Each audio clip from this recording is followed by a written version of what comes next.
Mamadou Ao, le coordonnateur de Aar Sunu Élection de Saint-Louis. Nous sommes là pour justement montrer notre désaccord, notre indignation par rapport à ce qui vient de se passer dans notre pays. Nous sommes tous vraiment, nous avons vraiment le cœur meurtri parce que nous sommes en train de vivre une situation inédite qui ne s'est jamais produite ici dans ce pays. Un président de la République en tant que première institution qui refuse de respecter les chartes du pays et vraiment qui refuse de respecter le code électoral, qui refuse de respecter le calendrier électoral. Donc nous sommes ici en tant que Aar Sunu Élection pour manifester notre désaccord. Les jeunes vraiment souffrent et quand nos jeunes souffrent, c'est nos petits frères qui souffrent, c'est nous tous qui souffrons. Quand on voit ce qui se passe à l'université Gaston Berger aujourd'hui, quand les jeunes étudiants veulent manifester, c'est des morts d'hommes qui en résultent, des morts d'étudiants. Et ça vraiment c'est très déplorable. C'est des jeunes qui sont là en quête de connaissances, qui sont tués. Si ce n'est pas les étudiants, c'est d'autres jeunes de l'autre côté qui sont morts pour aller chercher de quoi vivre. Finalement, ces jeunes-là, qu'est-ce qu'ils peuvent attendre de leur pays? Vraiment, nous réserver pour cette jeunesse-là, pour que nous puissions épanouir chez eux, dans leur pays. Nous, les adultes, doués d'intelligence, vraiment, on a une responsabilité pour permettre à cette jeunesse-là de pouvoir vraiment avoir un avenir meilleur que cela. Concernant les journalistes, franchement, c'est une douleur du cœur. Je pense que les journalistes sont là pour quand même aider le pays à ce que l'information puisse passer. Sans les journalistes, je pense que nous ne pouvons pas être là aujourd'hui à pouvoir véhiculer un message. Donc, j'appelle à toutes les couches vraiment du pays, j'appelle toutes les forces vives du pays, qu'ils puissent, et toute la population, qu'ils puissent comprendre qu'un journaliste vraiment n'est pas un individu qu'on doit agresser, n'est pas un individu voilà, qui est là pour, qui est partisan, qui est là pour le pouvoir ou pour l'opposition. Mais un journaliste fait son travail de partage d'informations. Sans les journalistes, nous ne saurons rien de ce qui se passe dans ce pays-là. Donc, les journalistes doivent être épargnés. Ils ne sont d'aucun bord. Ousmane Ndiaye, membre de Aar Sunu Élection. Après avoir violé tous les principes républicains, brûlé notre constitution et confisqué tous les droits des populations, notamment le droit de choisir et d'élire le président de la République dans le respect du calendrier républicain, le président de la République est dans ses derniers soubresauts de putsch constitutionnel. Son échec est cuisant. C'est la raison pour laquelle nous lui demandons le respect scrupuleux du calendrier électoral parce que nous sommes toujours dans les délais d'organiser les élections avant le 2 avril. Nous lui demandons également de respecter les décisions du Conseil constitutionnel, notamment la liste des candidats officiels publiée par cette instance. Nous demandons à toute la population de Saint-Louis, toutes les couches sociales, de rejoindre cette Aar Sunu Élection parce qu'en réalité, les élections présidentielles ne sont pas l'apanage des pouvoirs politiques, ni l'apanage des partis politiques. C'est un rendez-vous d'un homme avec son peuple. Et le peuple exige que les élections soient tenues à date échue. Demain, Saint-Louis, conformément à sa tradition citoyenne et républicaine, fera face à cette forfaiture. Ensemble, à 15 heures, au niveau des HLM, et nous saluons la posture républicaine du préfet de Saint-Louis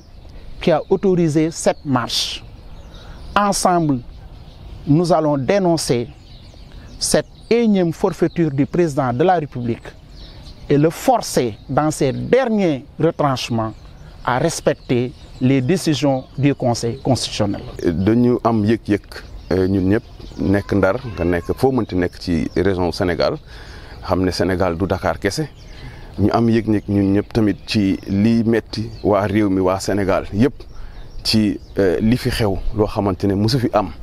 muy président boo xamante ne ñoom dañu yaakaaroon ci moom pour que lépp lu ñu xamante ne moom la ñu yor comme institution lépp li nga xamante ne moom la ñu yor comme charte réew mi moom ginnaaw bu mu ko respecté dafay war a laaj askan wi taxawu ci kenn ku ci nekk war ko mën a respecté bu dee nag moom ci boppam moom mooy ki njëkk di ko jalgati ñun day mën nañu am njaxare ci loolu njaxare googu nag moo tax tey ñu mobiliser wu di waajal suba benn manifestation bu rëy fii ci Ndar pour ñaaw loolu di ko woo moom le président mu fexe respecter calendrier électoral bi parce que amuñu lenn lu dul loolu vraiment suñu fête bi daf ko yàq le 25 février waroon na fekk tey ñu voté ba génn ci ñu nekk ci leneen. di bëggoon rek xamal askanu Sénégal que ne ñi fi nekk ay parties prenantes yi nga xamante ne ñoom ñoo bokk ci plateforme bi ñuy def mooy parti politique yi nga xamante ne ñoo nekk ci Ndar ak représentant de candidats yi nga xamante ne ñoo nekk ci Ndar ak mouvement social mouvement citoyen yi ak organisation de la société civile yi nga xamante ne ñu ngi ci Ndar ñun ñëpp ñoo booloo jarul sax may lim waaye nañu jàpp ne rek ñëpp ñoo booloo amul xaj ak seen amul kenn ku des ñëpp ñu ngi ci biir pour que ñu boole suñu ay doole mën a jàmmarloog li nga xamante ne moo fi am xeex ko pour que date de électorale bi ñu mën ko respecter ñu bañ a dépasser le 2 ñu mën def suñu élection ci jàmm. et lu ñu bëggoon aussi wax nga xamante ne mënuñ fi jógee te waxuñu ko mooy li ñu dal fii ci Ndar tiis yi ñu fi jot a am na ay gaal bi nga xamante ne dafa soox fii ci Ndar am ay moor yi fi am te loolu xëy na dañ ko daf fi amaat rek mais daf fi doon am di fa amaat donc lii di amaat nag dafa mel ne bëgguñu ci saafara ba tey mu dalaat ñu mu nekk tiis bu metti suñu ay ndaw di dee ci génn ci réew mi di wuti lu ñu am ndax réew mi mënu leen ko jox te kat réew mi am na comme am na alal ji nga xamante ne war na leen ko mën a permettre bu dee réew mi mënoo fi am justice bu baax bu la mën a protéger bu dee mënoo fi am loo xamante ne mën nga ko dundee dama yaakaar ne amul lenn looy defati ci réew mi ndax jeunes yi loolu moo leen habité loolu moo nekk ci ñoom ba tax ñuy daw seen réew te loolu yëpp nag war na mën a jeex di ñaawlu tamit vraiment suñu mbokku journaliste boo xamante ne jot nañu ko jam agressé ko ci anam vraiment yu ñaaw wax dëgg yàlla image boo ko xoolee sax vraiment da ngay am lu la metti ci suñu réew daawul toll fii nañu delloo ci suñu ay xel ñu xam ne lii politique rek la kenn ku si nekk ñoo bokk ay yéene bu dee rek kenn ku ne da nga yéene Sénégal mu baax waroo ci wute ak sa morom bi nga xamante ne beneen gis-gis la ci am ci rek bëgg Sénégal baax ba ñu ci jamante ba ñu ci reyante loolu yëpp war naa mën a dakk gis nañ fi ñaata nit ñoo fi dee ci ndaw ñi ci ñiy manifester loolu yëpp war naa mën a jeex nañu bu ñu fàtte ne ay nit lañu ay nit yu am xel nañu duñu ay mala duñu ay bàyyi ma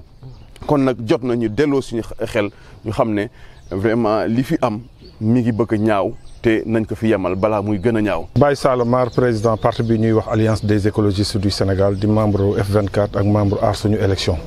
waaw ñoo ngi rafetlu vraiment ñëw bi ngay ñëw fii pour taataanu micro yi pour permettre ñu mën a jàllale suñu message. c'est que dafa di rek dañu toll ci benn contexte bi nga xamante ni comme ni ma jiitu ni ñu ko waxee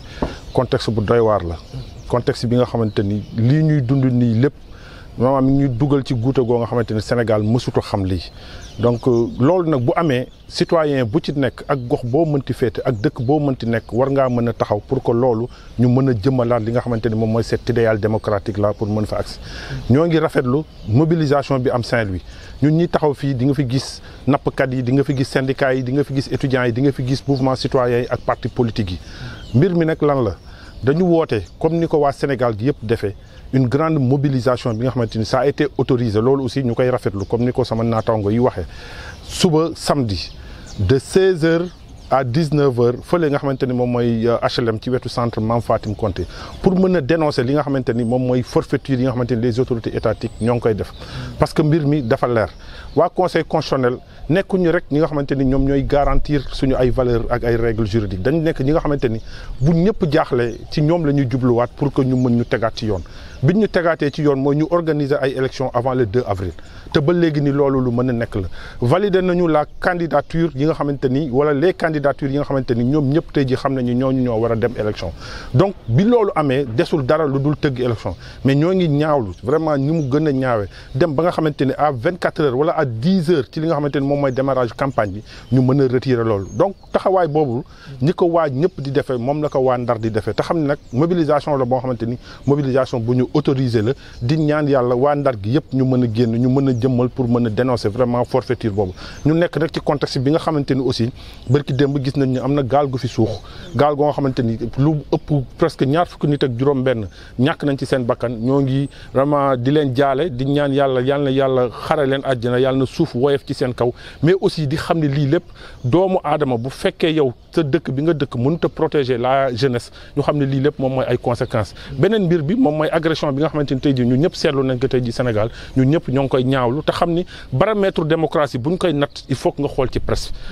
baromètre di nga xamante ni moom mooy idéal démocratique bu ñu koy natt da ngay mën a xam ci presse bi ni ñuy liggéeyee donc ñaawlu nañ ko ba foog ñaawlu di ñam tey ñaan yàlla état bi aussi mu mën a protéger le métier de journaliste mën a protéger aussi si nga xamante ni ñooñu nga xamante ni mooy les professionnels de l'information et de la communication parce que ñoo ngi bay seen waar bi nga xamante ni première alternance démocratique bu amee fii Sénégal c'est parce que la presse aussi joué na ci rôle bu am solo donc ñoo ngi gërëm ñëpp di sant ñëpp te di fàttaliwaat waa Ndar encore une fois mobilisation bi nga xamante ni suba aar suñu élection organisé nañ ko fële ci centre Mame Fatim Konté HLM à partir de 15h jusqu'à 19h jërëjëf